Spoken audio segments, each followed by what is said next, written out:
अगर हम exit poll वालों की माने तो 8 फरवरी 2025 को देश की राजधानी दिल्ली में भारतीय जनता पार्टी का पिछले 27 साल से चला आ रहा वनवास समाप्त होने जा रहा है।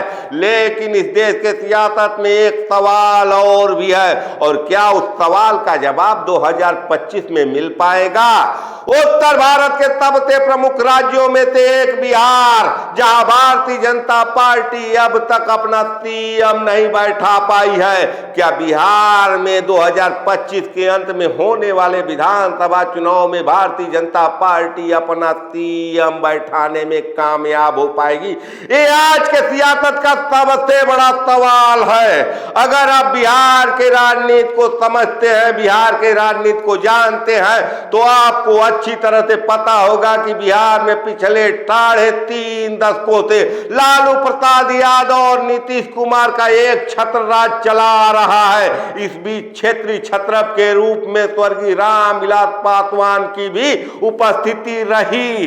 लेकिन रामविलास पासवान, जिनको सियासत में मौसम वैज्ञानिक की संज्ञा दी जा चुकी है, वो ज्यादातर दिल्ली की सियासत में सक्रिय थे, और आजकल उनके बेटे चिराग पासवान भी दिल्ली की सियासत में ही सक्रिय हैं। एक तरफ जहां लोकसभा में चिराग पासवान की पार्टी के 5 सांसद हैं, वही विधानसभा में उनकी उपस्थिति नगण्य है।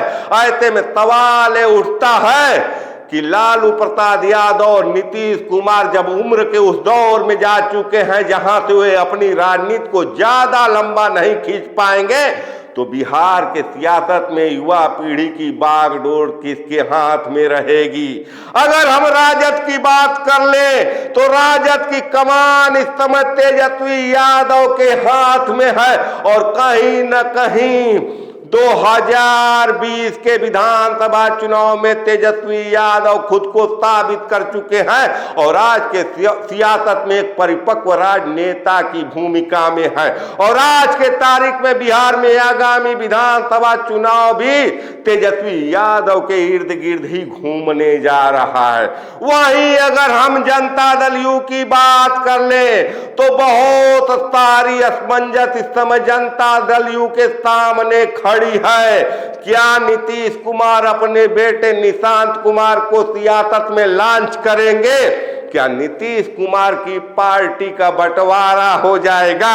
और क्या नीतीश बाबू एक बार फिर पलटी मार जाएंगे? ये सब सवाल है, और इन सब सवालों के बीच में एक सवाल ये भी है कि जिस दिन नीतीश कुमार सियासत में सक्रिय नहीं रहेंगे, उस समय जदयू का कमान किसके हाथ में रहेगा? और ये असमंजस ही जनता दल यू के पतन का कारण बनने जा रही है। भारतीय जनता पार्टी भी चाहती है कि जनता दल यू का अस्तित्व बिहार की सियासत में समाप्त हो जाए, और राजद से आमने सामने की लड़ाई की स्थिति में भारतीय जनता पार्टी आ जाए। तो सवाल ये है कि एक तरफ जहां राजद के पास उसका अपना नेतृत्व है, नए पीढ़ी का नेतृत्व है, वही जनता दल यू के सामने असमंजस की स्थिति है। और इन सब के बीच में चिराग पासवान भी अपने पिता के नक्शे कदम पर चल रहे हैं, और कहीं न कहीं दिल्ली की सियासत में ही फंसे हुए हैं। तो क्या भारतीय जनता पार्टी की राह 2025 में आसान होने जा रही है? क्या भारतीय जनता पार्टी सीधे सीधे चुनौती में राजद को हराकर अपना सीएम बनाने में कामयाब हो पाएगी? लेकिन समस्या भारतीय जनता पार्टी के सामने भी है। भारतीय जनता पार्टी का भी बिहार में अपना नेतृत्व नहीं है, और जो नेता सियासत में आगे बढ़ा उसका पर कतरने का काम भारतीय जनता पार्टी की दिल्ली की इकाई ने, केंद्रीय इकाई ने कर दिया है।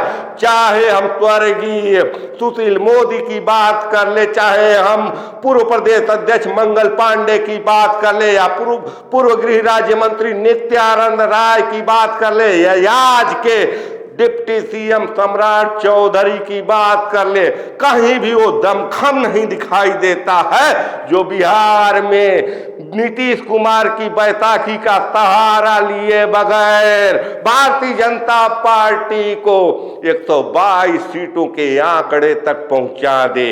122 का आंकड़ा वो है जहां बिहार विधानसभा में बहुमत का आंकड़ा पहुंचता है।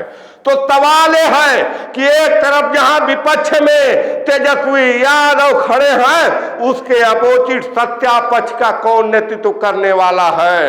एक बार फिर निगाहें नीतीश कुमार के ऊपर ही लगी है, लेकिन आप सबको पता है कि नीतीश कुमार शारीरिक रूप से भी एक पड़ाव को छू चुके हैं और बिहार में कहा जा रहा है कि इस समय नीतीश बाबू मानसिक रूप से भी अस्वस्थ हैं। ऐसी स्थिति में एनडीए गठबंधन का नेतृत्व कौन करेगा?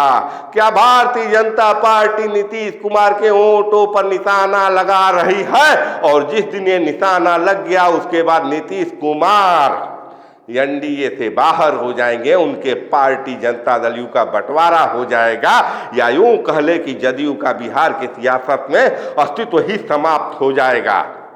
तो बिहार के सियासत में नेतृत्व करता है और कौन बचता है? चिराग पासवान भले ही कहते हैं कि उनको बिहार की सियासत में दिलचस्पी है, लेकिन वो चाह कर भी अपने कदम को आगे नहीं बढ़ा पा रहे हैं, भारतीय जनता पार्टी की छाया से बाहर नहीं निकल पा रहे हैं। और शायद यही वजह है कि तमाम खूबियां होने के बाद भी चिराग पासवान बिहार के लोगों में मुख्यमंत्री पद की रेस में एक पसंदीदा चेहरा नहीं बन पा रहे हैं। जहां तक चेहरे की बात है, बेशक नीतीश कुमार सबसे पॉपुलर चेहरे हो सकते हैं, लेकिन नीतीश कुमार का उम्र हो गया है और सियासत का तकाजा ये कहता है कि अब नीतीश कुमार की राजनीति रिटायरमेंट के करीब पहुंच चुकी है।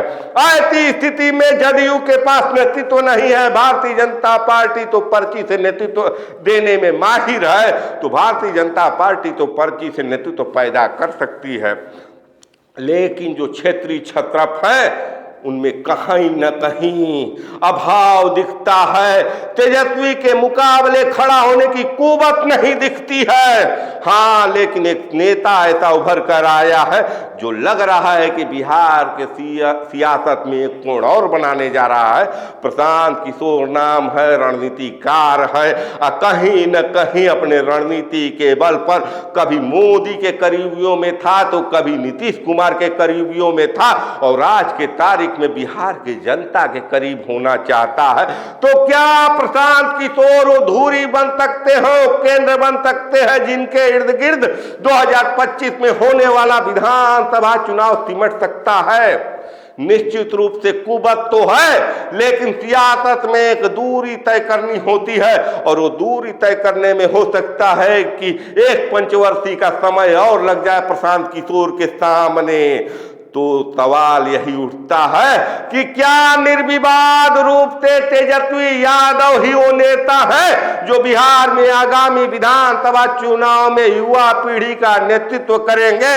और क्या इसी बल पर लालू प्रसाद यादव ने कह दिया है कि तेजस्वी होंगे बिहार के अगले सीएम? बिहार के सियासत में बहुत कुछ घटने जा रहा है।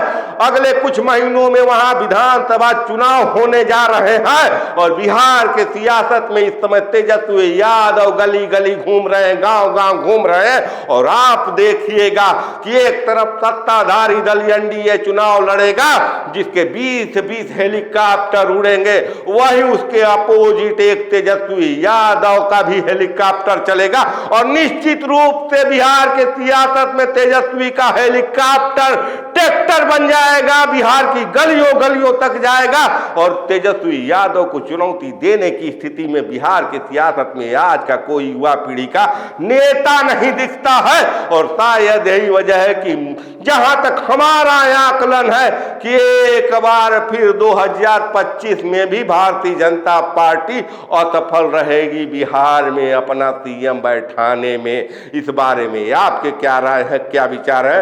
अपने कमेंट कर जरूर बताएं। देखते रहिए खबरों के खिलाड़ी। मैं आपका पंकज कुमार, धन्यवाद।